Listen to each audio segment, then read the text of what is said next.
Avant de vous plonger dans cette histoire bouleversante, laissez-moi vous rappeler quelque chose d'important. Aujourd'hui, plus de 90% des personnes qui regardent nos vidéos ne sont pas abonnées à la chaîne.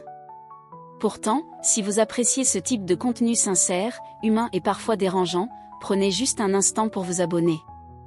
Activez la cloche de notification pour ne rien manquer, surtout si cette histoire vous touche. Et si elle vous émeut, si elle vous parle, un simple « j'aime » sous la vidéo peut faire toute la différence pour nous. Cela nous aide énormément à continuer à partager des récits comme celui que je m'apprête à vous livrer. Je n'ai jamais été une femme qui cherche le chaos ou les drames. Toute ma vie, j'ai essayé de faire les choses bien, de suivre les règles, de ne pas déranger, de marcher droit. J'étais cette femme discrète, presque invisible, qui ne faisait pas de vagues. Mariée depuis plus de 10 ans à Thomas, mère d'une petite fille de 8 ans, je menais une vie paisible, presque trop paisible.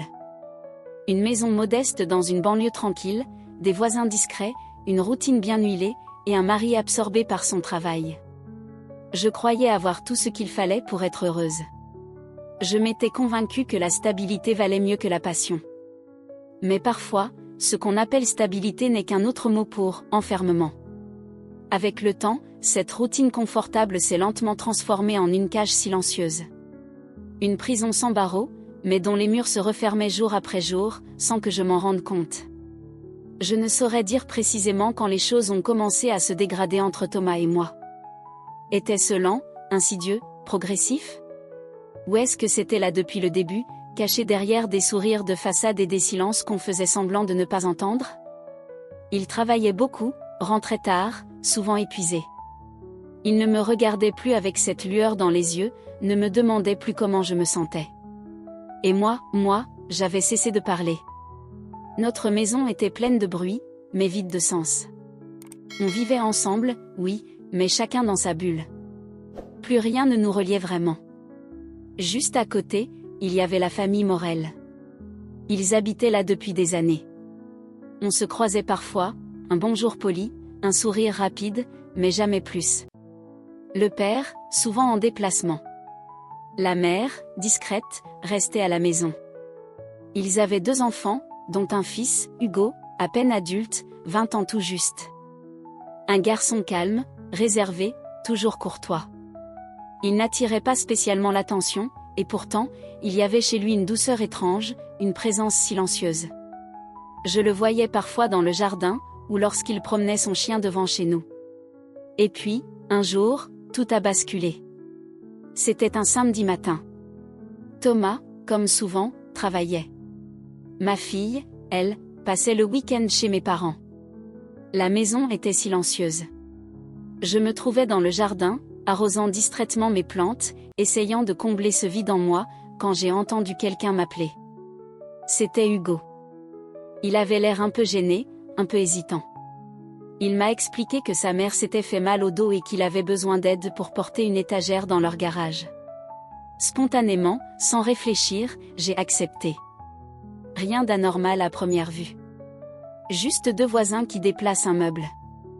On a poussé, tiré, râlé un peu sur le poids de l'étagère, puis on a ri. Oui, on a ri. Et ce rire-là, si léger, m'a prise par surprise. Cela faisait combien de temps que je n'avais pas ri sincèrement? Il m'a parlé ensuite. De ses études, de ses doutes, de ses projets flous, de ses amis partis loin. Moi, je l'écoutais, et je réalisais à quel point il était rare qu'on m'écoute ou qu'on me parle ainsi, juste pour parler, sans attente, sans jugement. Cette conversation m'a troublée plus que je ne voulais l'admettre. Et puis, c'est devenu une habitude. Un lien étrange s'est tissé, fragile mais réel. Je trouvais toujours une excuse pour passer chez eux, un gâteau, un livre, un salut. Parfois même, pas d'excuse du tout. Juste l'envie. Hugo m'accueillait toujours avec le même sourire timide, le même regard doux. Il me parlait avec une attention que Thomas ne m'offrait plus depuis longtemps. Un jour, je me suis surprise à attendre un message de lui. Il m'en envoyait parfois, des choses banales. Mais moi, j'y lisais 1000 sous-entendus. Ces petits messages devenaient les seuls moments où je me sentais vue, entendue, vivante. Et j'en avais honte. Puis, un après-midi pluvieux, tout a changé. J'étais passée chez eux pour lui rendre un livre. Sa mère n'était pas là. Il m'a proposé un café. On a parlé, longtemps, presque 2 heures. C'était doux, simple, et pourtant chargé d'émotions à peine contenues. Quand je suis rentrée chez moi, mon cœur battait la chamade. Ce n'était pas à cause de ce qu'il s'était passé, mais à cause de ce que je ressentais. Ce que je refusais de nommer. Ce n'était plus seulement une amitié. Je n'avais jamais prévu de franchir une ligne. Mais les émotions ont leur propre langage, leur propre logique. On commence par des regards un peu trop longs, des gestes un peu trop tendres, des mots qui réchauffent un cœur froid. Mon cœur, endormi depuis si longtemps, s'éveillait. Et avec ce réveil venait une colère sourde, contre Thomas, contre moi-même, contre les années perdues dans l'indifférence. Puis est venu ce soir où Hugo m'a dit qu'il pensait à moi. Ces mots m'ont bouleversée. J'ai fui. Je suis rentrée chez moi en prétextant une urgence. Cette nuit-là, j'ai pleuré, longtemps. J'ai regardé Thomas dormir à côté de moi, inconscient du tumulte qui me traversait. J'aurais aimé qu'il sente mon malaise, qu'il tende la main, qu'il me demande ce qui n'allait pas. Mais il dormait profondément. Et c'est là que j'ai compris, il ne se réveillait plus pour moi depuis bien longtemps. J'ai essayé de prendre mes distances. J'ai évité Hugo, je l'ai fui. Je me suis raccrochée à ce qu'il restait de mon mariage, à cette illusion que je pouvais tout réparer. Mais les absences de Thomas, son silence, son indifférence, tout cela me ramenait à cette solitude étouffante. Et puis, un matin, un simple message de Hugo, « Tu me manques ». J'ai relu ces mots des dizaines de fois. Et j'ai cédé. J'ai répondu. Ce jour-là, tout a changé. Je sais que ce que je raconte peut choquer. Je suis une femme mariée, une mère. Mais je vous en prie, ne me jugez pas trop vite. Je n'étais pas mauvaise. J'étais juste perdue. Blessée. Oubliée. Et dans cette blessure, j'ai cherché un peu de lumière, un peu de chaleur. Ce n'était plus un simple jeu, c'était devenu un secret lourd, brûlant. Et comme tous les secrets, celui-ci était destiné à exploser. Après ce message, j'aurais dû tout arrêter. Supprimer la conversation, tirer un trait, recoller les morceaux de ma vie. Mais je ne l'ai pas fait. J'ai écrit 3 mots, toi aussi, Hugo. Et ces mots ont tout changé. Ils ont ouvert une porte que je ne pouvais plus refermer. Nos échanges sont devenus plus fréquents, plus profonds, plus dangereux. On ne se voyait pas souvent, par prudence. Mais dans chaque message, dans chaque silence, nos cœurs se retrouvaient. Je me levais le matin avec l'espoir de lire un mot de lui. Mon cœur s'emballait à chaque vibration de mon téléphone. C'était comme une adolescence tardive, volée à une vie devenue trop lourde. Une ivresse douce amère. Mais la culpabilité, elle, ne me quittait pas. Elle rongeait mes entrailles chaque fois que je regardais ma fille.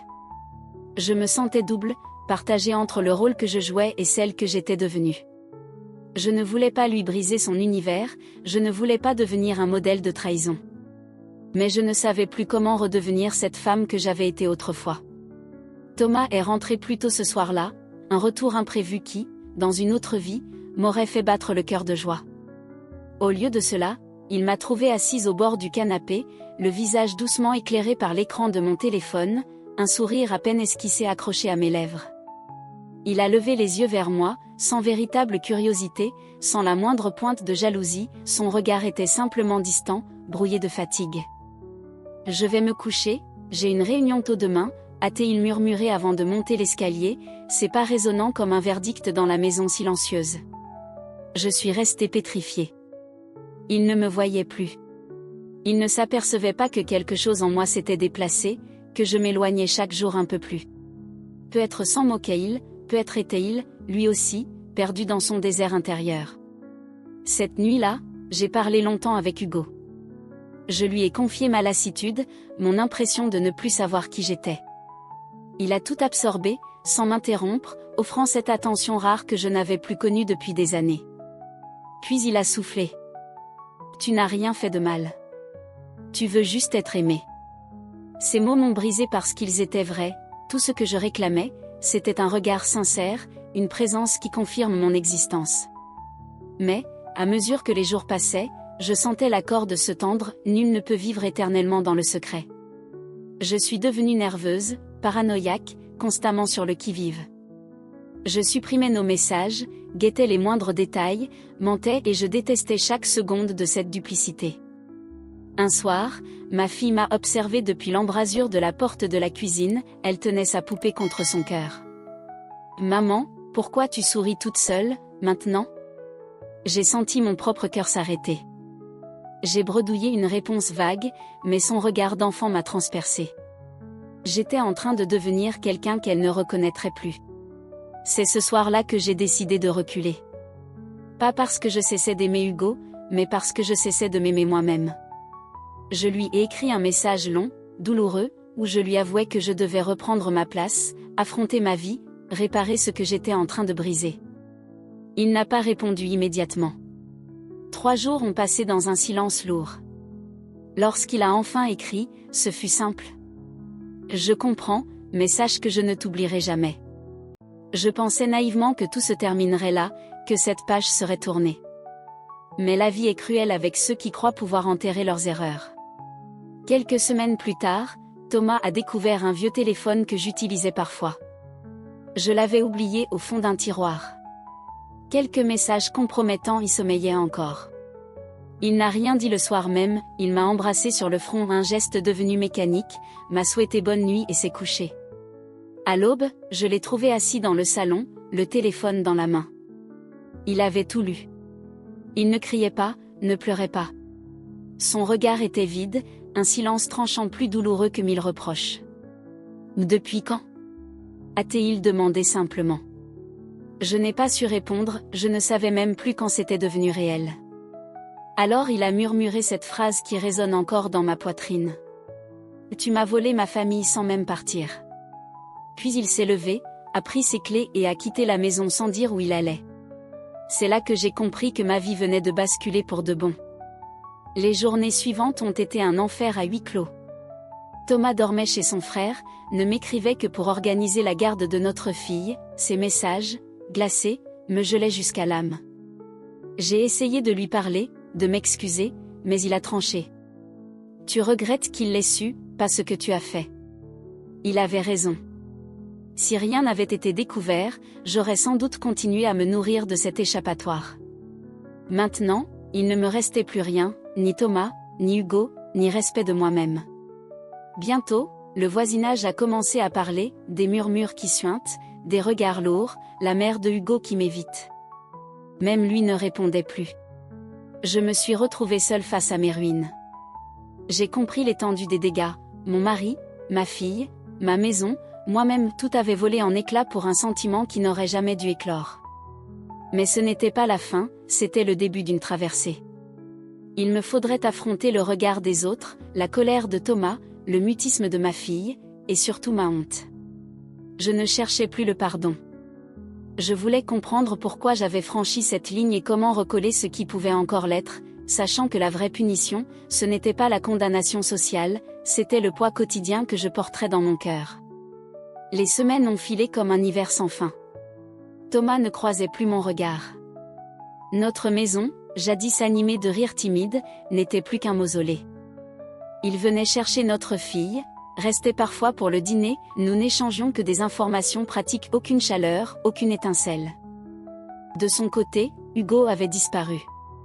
Je ne le voyais plus, même de loin.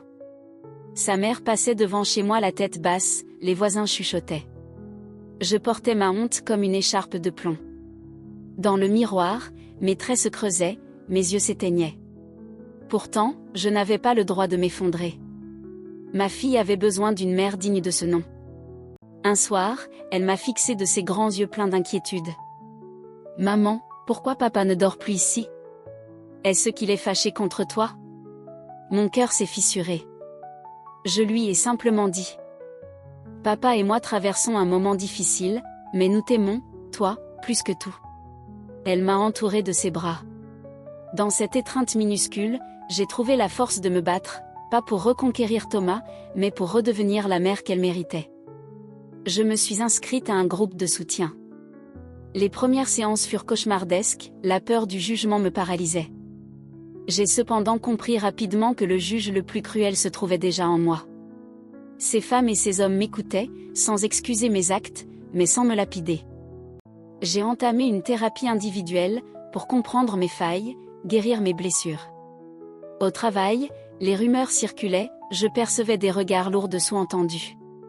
Je souriais, j'assurais, mais chaque pause, chaque nuit, je m'écroulais en silence.